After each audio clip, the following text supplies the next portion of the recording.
날이 저물어 갈 때 빈들에서 걸을 때 그때가 하나님의 때 내 힘으로 안 될 때 빈손으로 걸을 때 내가 고백해 여호와 이래 날이 저물어 갈 때 날이 저물어 갈 때 빈들에서 걸을 때 그때가 하나님의 때 내 힘으로는 안 될 때 빈손으로 걸을 때 내가 고백해 여호와 이래 주가 일하시네 주가 일하시네 주께 아끼지 않는 자에게 주가 일하시네 주가 일하시네 신뢰하며 걷는 자에게 우리 모인 이곳에 주님 함께 계시네 누리네 아버지 은혜 적은 떡과 물고기 내 모든 걸 드릴 때 모두 고백해 여호와 이래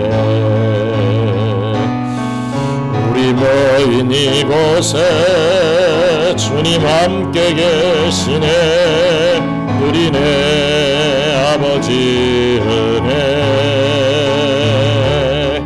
적은 떡과 물고기 내 모든 걸 드릴 때 모두 고백해 여호와 이래 주가 일하시네 주가 일하시네 주께 아끼지 않는 자에게 주가 일하시네 주가 일하시네 신뢰하며 걷는 자에게 주가 일하시네 주가 일하시네 주가 일하시네 주께 아끼지 않는 자에게 주가 일하시네 주가 일하시네 신뢰하며 걷는 자에게 기도하시겠습니다. 전능하신 하나님 아버지 이 크신 은혜와 사랑에 감사드립니다. 엄묘하신 구속사 계획 속에서 저희를 택하여 주시고 때를 따라 불러주신 은혜를 찬양합니다. 예수 그리스도의 분을 따라 저희를 자녀 삼아 주시고 날마다 변화시켜 가시는 놀라운 사랑에 영광을 돌립니다. 주님 지난 3일간의 삶을 돌아보면 우리 참으로 회개할 게 많음을 고백합니다. 성령의 법을 따르지 못하고 육신의 소욕에 이끌려 넘어졌던 저희의 허물을 용서하여 주시옵소서. 하나도 잃어버리지 아니하겠다 약속하신 주님의 날개 아래 저희를 품어주시고 이제는 어제보다 더 거룩한 경건의 삶, 예수님을 닮아가는 성화의 진보를 이루게 하여 주시옵소서. 이 시간 예배 자리에 나온 사랑하는 성도들을 위로하여 주시옵소서. 세상이 줄 수 없는 하늘의 평안으로 안아주시고 모든 근심과 걱정을 십자가 앞에 내려놓게 하옵소서. 돌아가는 발걸음에 기쁨이 가득하게 하시고 어려운 경제 상황 속에서도 일터를 지키는 성도들의 기업과 직장과 가정을 든든히 지켜주시고 복을 내려주시옵소서. 고난 속에서도 원망치 않고 선하신 하나님의 섭리를 신뢰하며 인내로 승리하게 하여 주시옵소서. 또한 우리 자녀들을 요셉의 곡식창고처럼 세상을 먹여 살릴 믿음의 인재들로 축복하여 주시옵소서. 말씀을 가까이 하며 스스로 기도할 줄 아는 세대가 되어 이 시대를 살리는 통로가 되게 하여 주시옵소서. 인도자 되신 주님, 다가오는 7월 4일 저희가 교회에 이 하나님의 저희 교회가 하나님의 뜻 교회 방문을 계획하여 이루게 하여 주시는 것 참으로 감사합니다. 모든 것을 주님의 손에 의탁합니다. 이번 방문이 단순한 행사가 아니라 우리 모든 성도들의 심령에 영적인 큰 도전과 깊은 은혜를 경험하는 시간이 되게 하여 주시옵소서. 많은 성도들이 한마음으로 기쁘게 동참하게 하시고 오고 가는 길을 안전하게 지켜 주셔서 성도의 아름다운 교제와 하나님의 선하신 뜻을 발견하는 축복의 여정이 되게 하여 주시옵소서. 이 예배가 오직 하나님께만 영광이 되는 향기로운 제사가 되길 또 소명합니다. 우리의 영원하신 생명이신 예수 그리스도의 이름으로 모든 말씀 예수님 이름으로 기도드리옵나이다. 아멘.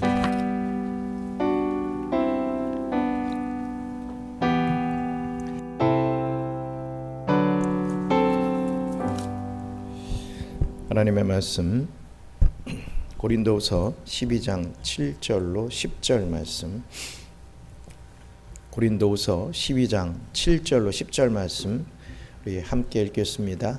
여러 계시를 받은 것이 지극히 크므로 너무 자만하지 않게 하시려고 내 육체의 가시 곧 사탄의 사자를 주셨으니 이는 나를 쳐서 너무 자만하지 않게 하려 하심이라.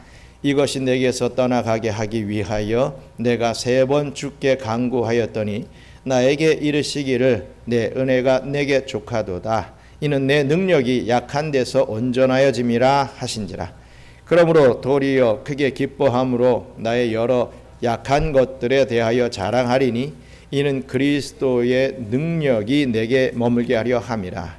그러므로 내가 그리스도를 위하여 약한 것들과 능력과 궁핍과 박해와 공고를 기뻐하노니 이는 내가 약한 그때의 강함이라. 아멘. 사랑하는 성도 여러분, 우리는 어떻게 하나님을 인하여 기뻐하는 삶을 살 수 있는 것이겠습니까? 오늘 주제는 역설적이게도 이 고난에 대해서를 말씀을 합니다.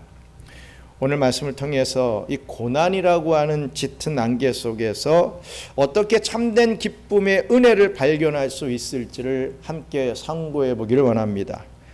우리가 잘 아는 이 사도 바울은 세상적인 기준으로 볼 때 성공이 보장된 인물이었습니다. 오늘날 우리말로는 아주 참 대단한 금수저라고 할 수 있겠지요. 그는 유대 귀족 집안에서 자란 엘리트 중에 엘리트였습니다. 또 당대 최고의 학파인 이 가말리엘 문화에서 공부했습니다. 또 그 시대에 아주 강력한 특권이었던 로마 시민권까지 자기가 노력해서 받은 것도 아니고 그냥 나면서부터 받아가지고 나왔던 그런 사람이 바로 사도 바울이었습니다. 게다가 젊은 나이에 유대의 최고 재판 기구이자 권력의 중심인 이 산헤드린 공회의 의원까지도 되었습니다. 이렇게 전도 유망하고 촉망받는 이 젊은 지도자, 그것이 예수 만나기 전에 이 바울의 모습이었던 것이죠. 세상 사람들이 다 부러워하는 사람이 이 바울이었던 것입니다. 그러나 다메섹 도상에서 부활하신 예수님을 만난 후 그 인생은 완전히 바뀌게 됩니다. 그 화려한 배경과 스펙, 이 모든 것을 배설물처럼 아낌없이 버렸습니다. 그리고 그가 선택한 길은 이미 만들어져 있는 탄탄대로가 아니라 고난의 길이었습니다.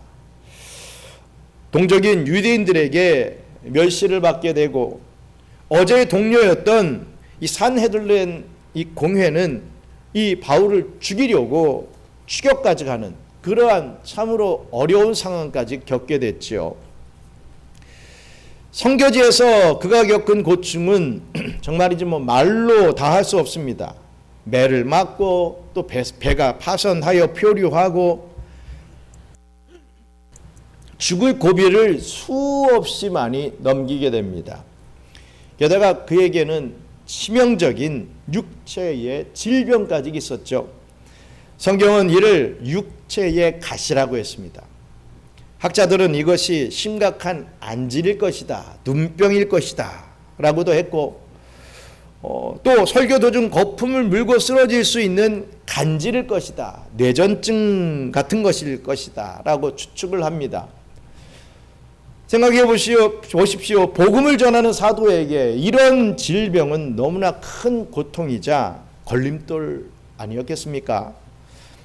막 설교를 하다가 눈이 보이지 않고 눈이 가려워서 막 긁어대고 갑자기 픽 쓰러지고 이러면은 뭐 무슨 은혜가 되겠습니까? 본인도 그렇고 성도들 편에서도 참 힘든 그런 상황이었을 것입니다. 바울은 이 고통을 묵상하며 오늘 본문 7절에서 이런 고백을 합니다. 우리 고린도 후서 12장 7절 말씀 같이 읽겠습니다. 여러 계시를 받은 것이 지극히 금으로 너무 자만하지 않게 하시려고 내 육체에 가시 곧 사단의 사자를 주셨으니 이는 나를 쳐서 너무 자만하지 않게 하려 하심이라. 아멘. 바울은 3000층을 경험하고 하나님께 엄청난 계시를 받은 사람이었습니다. 자칫하면 영적 교만에 빠지기 쉬운 이 사도 바울을 보호하시기 위해서 우리 하나님께서는 그의 몸에 가시를 남겨두셨던 것이죠. 바울은 이 가시를 사탄의 사자라고까지 불렀습니다. 왜냐하면 그 고통은 실제로 바울을 지치게 했고 또 시험 들게 하며 낙심케 만드는 사탄의 공격처럼 느껴졌기 때문입니다. 이처럼 고난이라고 하는 것은 위험성을 가집니다. 이 고난은 우리를 정금처럼 신실하게 만들기도 하지만 때로는 낙심하여 믿음을 아예 그냥 통째로 버리게 만들기도 하죠. 하지만 바울은 그 고난에 무릎 꿇지 않고 오히려 그 고난의 깊은 유익을 묵상했습니다. 그리고 마침내 깨닫게 되지요. 이 고난이라고 하는 것이 오히려 기쁨의 이유가 된다라는 것을 깨닫게 됩니다. 오늘 본문 고린도후서 12장 10절 말씀 함께 읽겠습니다. 그러므로 내가 그리스도를 위하여 약한 것들과 능력과 궁핍과 박해와 곤고를 기뻐하노니 이는 내가 약한 그때의 강함이라. 오늘 우리는 바울의 이러한 고백을 통해서 하나님이 고난 속에서 일하시는 두 가지 법칙을 살펴보며 은혜를 나누기를 원합니다. 오늘 복된 귀한 시간에 하나님이 주시는 말씀을 받고 우리에게도 있는 이 고난 중에서도 사도 바울과 같이 정말 하나님 앞에 기쁨으로 나갈 수 있는 그러한 저희들의 발걸음 되기를 주님의 이름으로 축원합니다. 먼저 첫째로 고난의 일반적인 법칙입니다. 우리는 세상 모든 사람에게 적용되는 이 고난의 일반적 법칙에 대해서 먼저 생각해 볼 필요가 있지요. 세상 사람들도 이 고난이 유익하게 된다는 것을 이 삶 속에서 경험적으로 잘 알고 있습니다. 우리 속담과 격언을 봐도 그렇지 않습니까? 비 온 뒤에 땅이 굳어진다. 이러한 속담. 젊어서 고생은 사서도 한다. 이러한 말들. 세상 만사 세옹지마다 라고 하는 이런 말들은 이 고난이 인간을 성장시킨다 라고 하는 일반적인 진리를 잘 담고 있는 말입니다. 반대로 인생이 너무 평안하고 아무런 결핍이 없으면 인간은 동력을 잃어버리게 되죠. 사회복지가 완벽한 이 아무 걱정이 없는 이 북유럽의 선진국들을 보십시오. 이 아이러니하게도 세계에서 가장 높은 자살률을 기록하는 경우가 참 많다라고 하는 그 사실이 반증하는 것이 무엇입니까? 이 고난과 결핍이 없는 안락함이 인간에게 참된 행복을 주지 못한다라고 하는 증거입니다. 뭐 경제적으로 뭐 신경 쓸 것 없고 자녀들도 국가가 다 키워주고 뭐 별 일 안 해도 잘 먹고 살 수 있다라고 하면 그보다 더 행복한 것이 없을 것 같은데 그러지 않더라는 것이죠. 걱정 없는 삶을 살 때 오히려 더 자살하는 사람들이 낭망하는 그러한 확률이 더 높다라는 것이 바로 그 증거를 지금 보여주고 있습니다. 러시아의 위대한 문호 알렉산드르 솔제니치는 수용소의 참상을 다룬 소설 이반 데니소비치의 하루를 썼죠. 공산주의 정권에 저항하다가 모진 감옥 생활을 했던 그는 훗날 자신의 고난을 회고하면서 이러한 고백을 하는 것을 봅니다. 나는 내 수감 시절을 회고하면서 감옥이여 그대에게 축복이 있기를 이라고 말할 수 있다. 그 시절을 그렇게 고마워하는 내 자신에게 종종 놀라기도 한다. 나는 그 감옥에서 충분히 복역하면서 내 영혼을 양육했다. 이제 주저없이 말한다. 내 인생에 함께 해준 감옥이여 그대에게 축복이 있기를. 추위와 배고픔, 억압과 싸워했던 그 끔찍한 감옥 속에서 그는 역설적으로 인생의 참된 의미를 발견하며 영혼을 키워냈던 것입니다. 이것은 우리의 일상에서도 마찬가지라고 생각을 합니다. 참 그렇지 않습니까? 한 아이를 잉태하고 출산하여 키우는 과정 참 엄청난 고통과 희생을 동반합니다. 오늘 우리 믿음의 아들 우리 라온이가 또 함께 참정을 했는데 저 아이를 잉태하고 출산하고 지금까지 키우고 앞으로 또 키울 거 생각하면 이 엄청난 고생과 희생을 동반하지요. 우리 한 생명을 키운다 이 엄청난 일인 것을 우리가 잘 압니다. 육체적으로 지치고 정신적으로도 한계에 부딪히게 됩니다. 그러나 그 모든 고통의 과정을 통과하기 때문에 부모라고 하는 존재는 자녀에게 끊을 수 없는 깊은 애착을 갖게 되는 것이죠. 그리고 그 자녀를 통해 세상이 줄 수 없는 보람과 기쁨과 영광을 맛보게 되는 것입니다. 힘겨움이 성취와 애착을 만들어내는 것, 이것이 심리적인 애착의 법칙이라고 할 수 있습니다. 간혹 어떤 교회들은 이러한 부분들을 신앙에 이용하기도 합니다. 심리적 법칙을 이런 심리적 법칙, 애착의 법칙을 신앙에 이용을 하기도 하더라고요. 성도들에게 끊임없이 봉사에 짐을 지웁니다. 그리고 무리한 작정 헌금을 강요하여 일주일 내내 교회 일에 매이게 만들어버리죠. 그렇게 힘들게 고생을 해야 교회에 애착이 생기게 되고 절대로 교회를 떠나지 않는다라고 하는 그런 계산하에 그렇게 하는 모습들을 봅니다. 물론 주를 위해 자원하여 눈물 흘리는 성도들의 헌신을 함부로 비판해서는 안 되겠지만 만약 그것이 인간적인 심리 조작에 의한 그래서 주어진 짐이라고 한다면 그것은 참된 헌신이 아니라 그저 종교적 애착에 불과하다라고 할 수 있을 것입니다. 또 우리 이 고난이라고 하는 것은 일반적으로 누구에게나 다 찾아온다라는 사실을 우리가 알아야 됩니다. 고난을 통해 활력도 얻게 되지만 이 고난이라고 하는 것은 어찌됐든 누구에게나 찾아온다.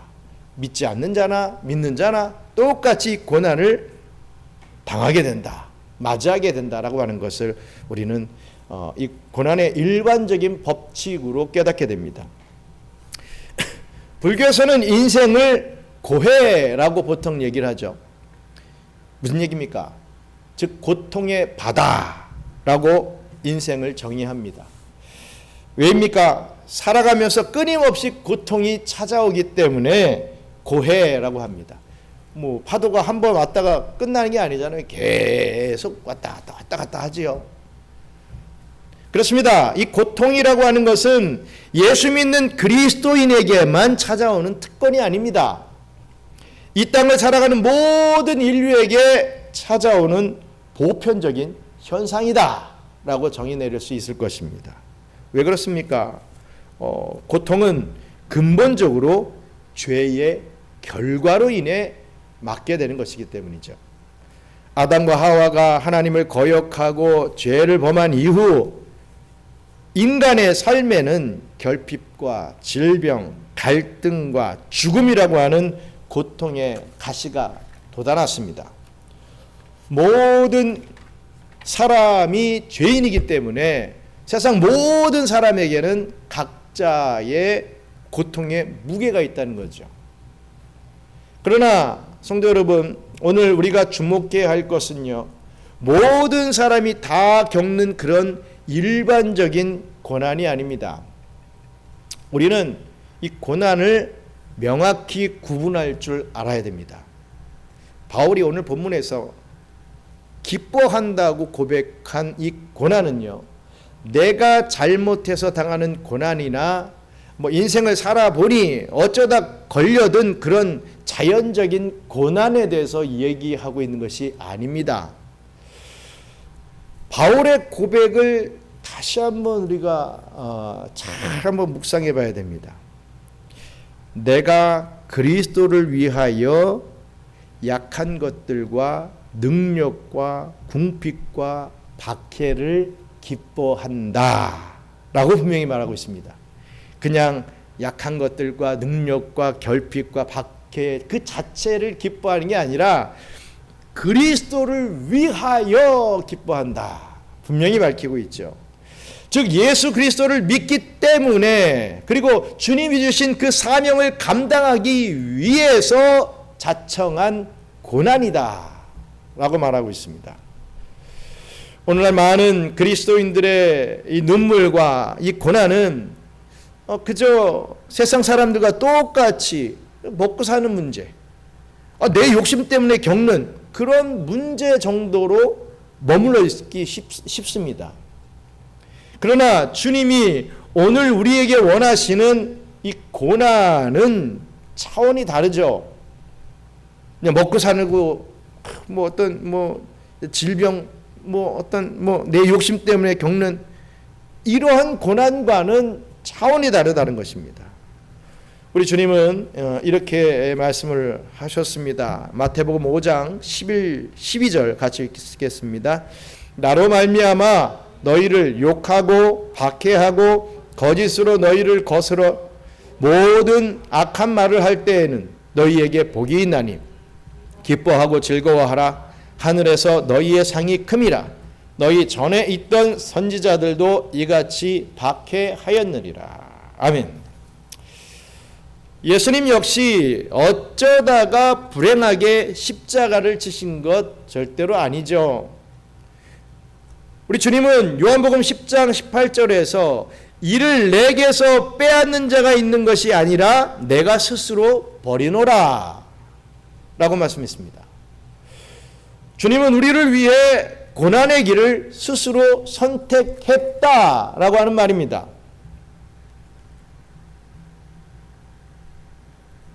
또 우리가 생각해 봐야 될 것은 고난에 특별한 법칙이 있다라는 것을 이어서 생각해 봐야 됩니다. 그렇다면 예수 믿는 자들이 사명을 위해 받는 고난에는 과연 어떤 특별한 영적 법칙이 숨겨져 있는 것이겠습니까? 먼저 영적 특별한 이 법칙이라고 할 때 이 고난이라고 하는 것은 소망의 통로가 된다라고 할 수 있습니다. 바울 역시 예수님처럼 좀 전에 말했듯이 스스로 고난의 길을 선택한 것입니다. 도대체 무엇이 이렇게 촉망받던 엘리트 바울로 하여금 매맞음과 멸시, 이 죽음의 위협과 또 평생을 괴롭히는 육체의 가시를 기꺼이 감내하게 만들었겠습니까? 어느 날 가톨릭 시토 수도회의 수도원장이 한 방송에 출연해서 인터뷰를 했습니다. 기자는 날카로운 질문을 이 수도원 원장에게 던졌습니다.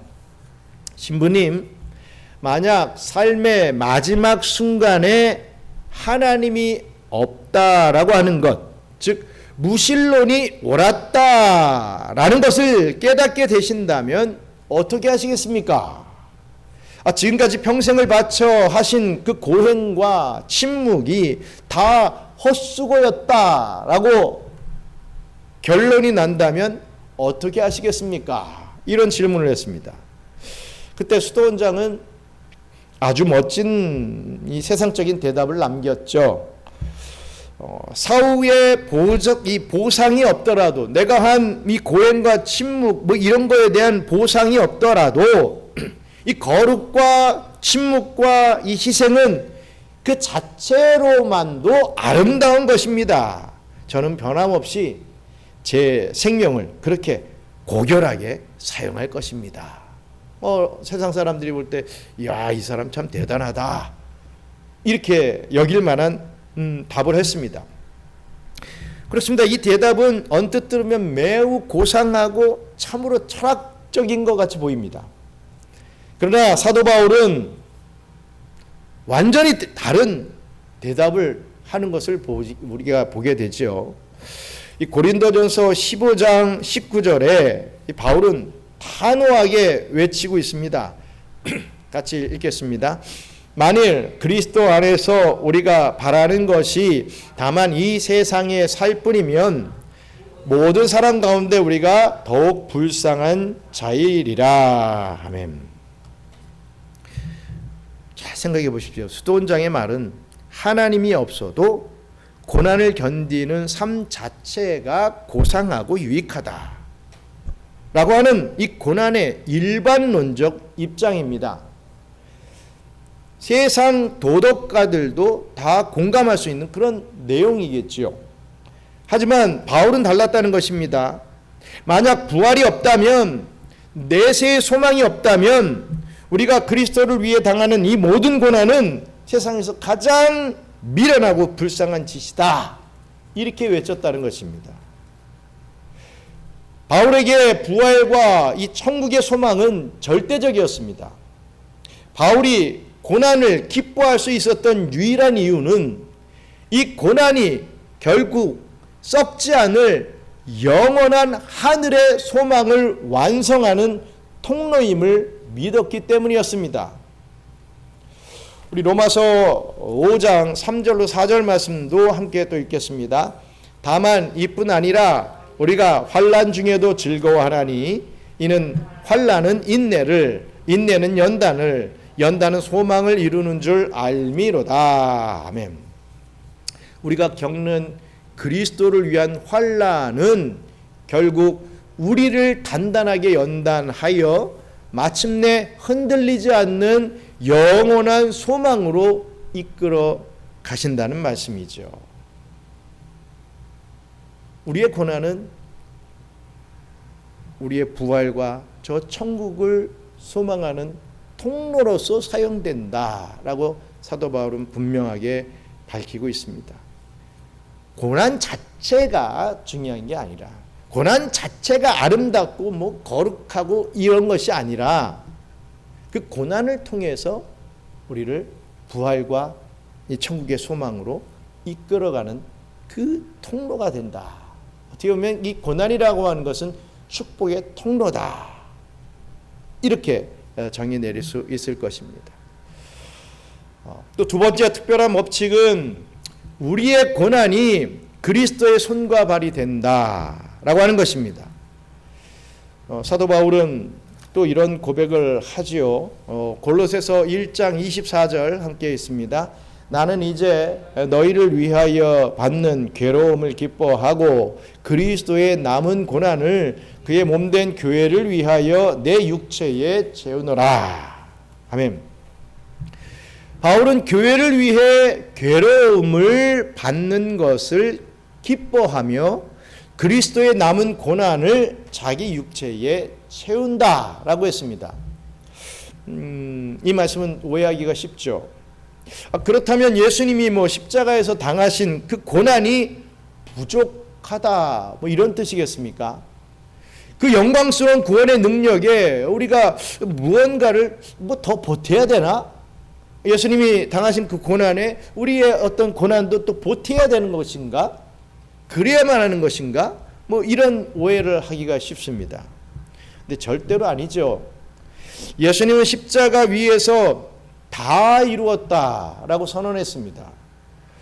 구원을 위한 주님의 고난, 이것은 완벽하고 흠이 없다는 것이죠. 완벽했다, 다 이루었다, 이제 더 이상 필요 없다, 이것으로 끝이다, 이렇게 분명히 선포하신 것입니다. 아니 그렇다면 그리스도의 남은 고난이라고 지금 말하고 있는데 이게 무엇이겠습니까? 이 존 파이퍼 목사님이 이것에 대해서 아주 명쾌하게 설명을 했습니다. 바울의 고난이 그리스도의 고난의 가치에 무언가를 더하는 것이 아니다. 다만 그 고난의 복음을 받아야 할 세상 사람들에게 주님의 고난이 얼마나 사랑 가득한 것인지를 자신의 고난을 통해 보여줌으로써 완성하는 것이다 라고 했습니다. 그렇죠. 세상 사람들은 예수님의 십자가 고난의 가치를 알지 못합니다. 보이지 않기 때문이죠. 그래서 그리스도를 따르는 제자들은 주를 위해 기꺼이 고난을 감수하는 삶을 통해서 우리 예수님이 얼마나 거대하고 진짜인지를 이 세상 앞에 전시하는 책임이 있다는 것이죠. 저와 여러분이 하나님의 사랑이, 우리 예수님의 사랑이 얼마나 확실하고 진짜인지 세상에 디스플레이 돼야 된다, 전시해야 된다, 세상에 보여줄 책임이 있다, 이 말입니다. 교회사학자 스티븐 닐은 초대교회가 로마의 극심한 탄압 속에서도 무서운 속도로 부흥할 수 있었던 결정적인 이유 중 하나가 바로 교회가 당한 고난 때문이다 라고 했습니다. 성도들은 예수 이름을 위해 십자가에 못 박혔고 사자의 밥이 되었으며 또 화형까지 당하게 되죠. 그 중에 유명한 순교자인 서만학교의 폴리갑 감독이라는 사람이 있었습니다. 잘 알고 있는, 익히 많이 들어 알고 있는 사람이죠. 그가 체포되어서 이제 화형대에 올랐을 때 로마 총독은 그의 죽음을 좀 안타까워했습니다. 그래서 폴리갑이여, 예수를 부인하고 저주해라. 그러면 내가 자비를 베풀어서 살려주겠다. 이렇게 회유했죠. 이제 막 화형을 당해야 되는 그 바로 직전에 이 이야기를 한 것입니다.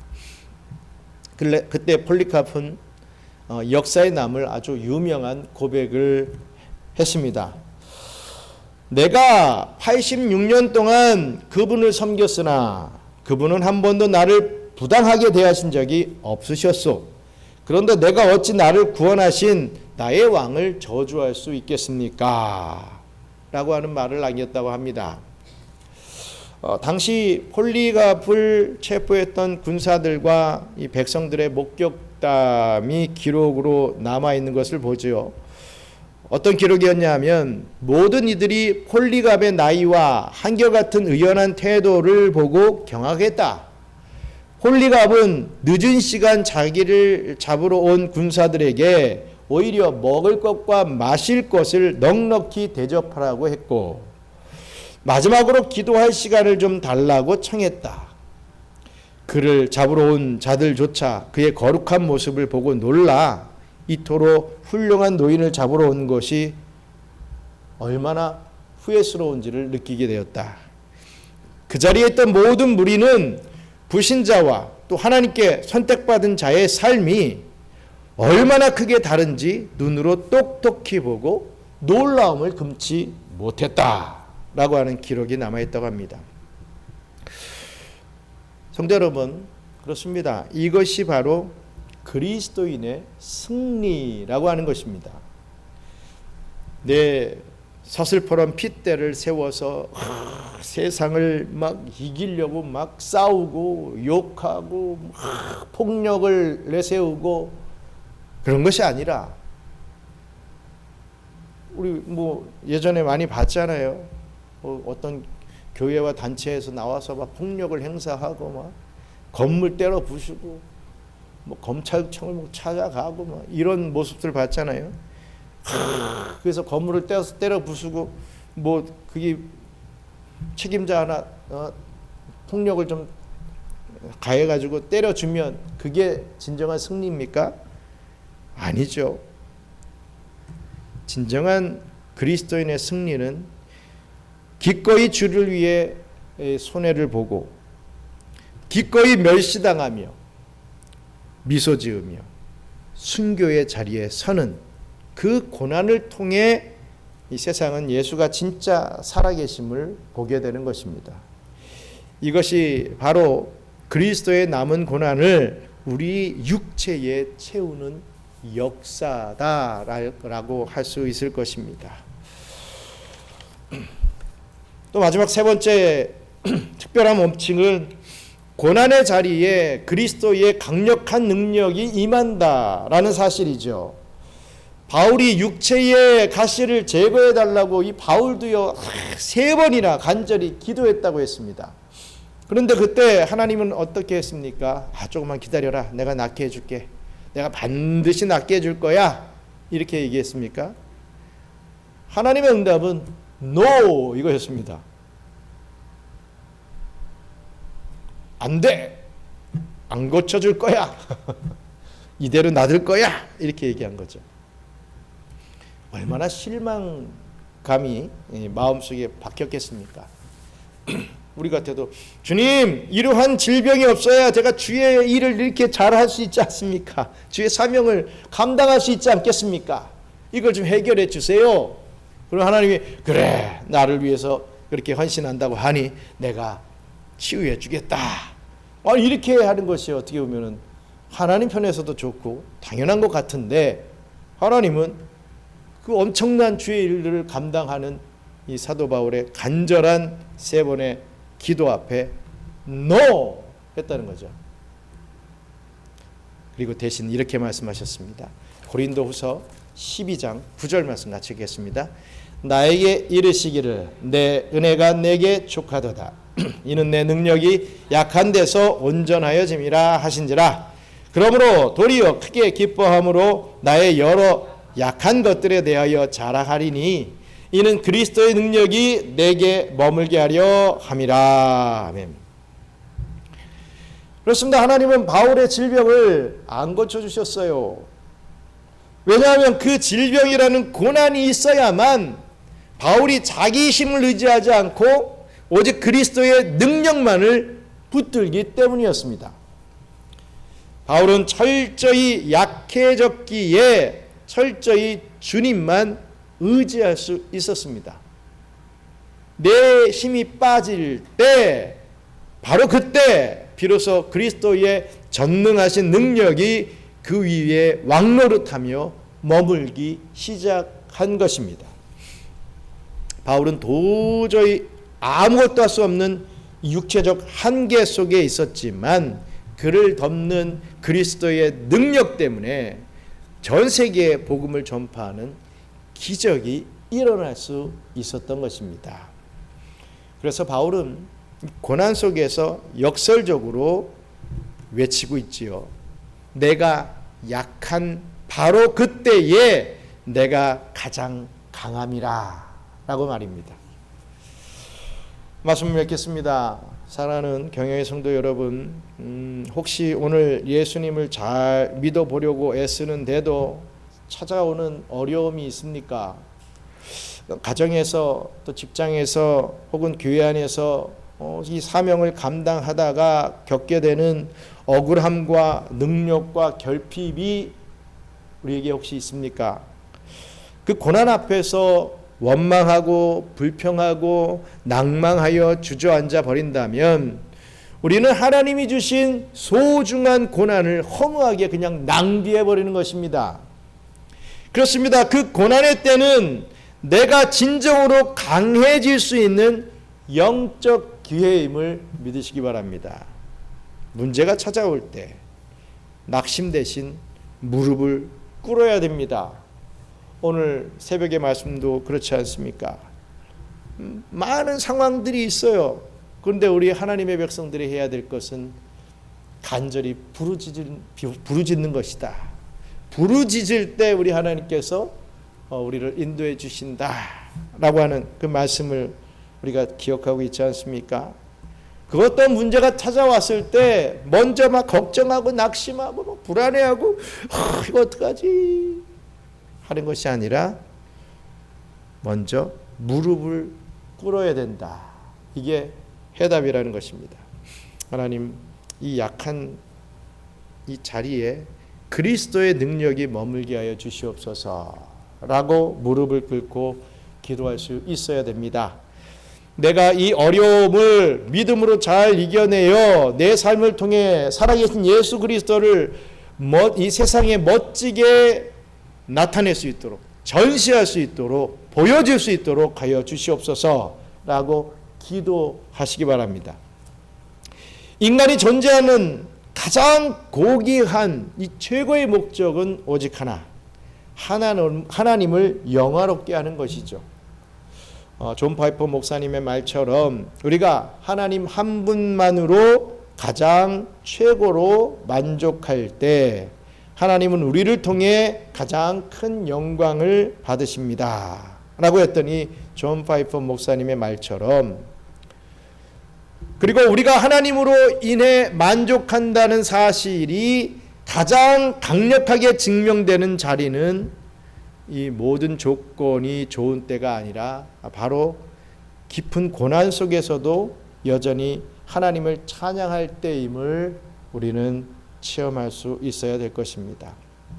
세상 사람들이 다 절망하는 그 고통의 한복판에서 그리스도인들이 여전히 하나님 한 분 때문에 기뻐하고 감사하는 그러한 모습을 보일 때, 똑같은 고난 속에서 믿지 않는 자들은 좌절하고 낙심하고 막 이런 모습을 보이는데, 믿는 자들은 그 하나님 한 분 때문에 기뻐하고 감사하는 그러한 모습을 세상에 보여줄 때, 세상에 디스플레이 될 때, 세상은 우리의 삶을 통해 하나님의 위대한 가치를 반드시 보게 될 줄 믿습니다. 우리가 그리스도의 남은 고난을 기쁨으로 우리 삶에 채워나갈 때 우리 주변의 불신자들은 마침내 그리스도의 진짜 사랑을 보게 된다는 말씀이죠. 그리고 그들도 우리와 함께 믿음의 기쁨 안으로 들어와 하나님의 은혜를 찬송하게 될 줄 믿습니다. 고로 하나님을 즐거워하십시오.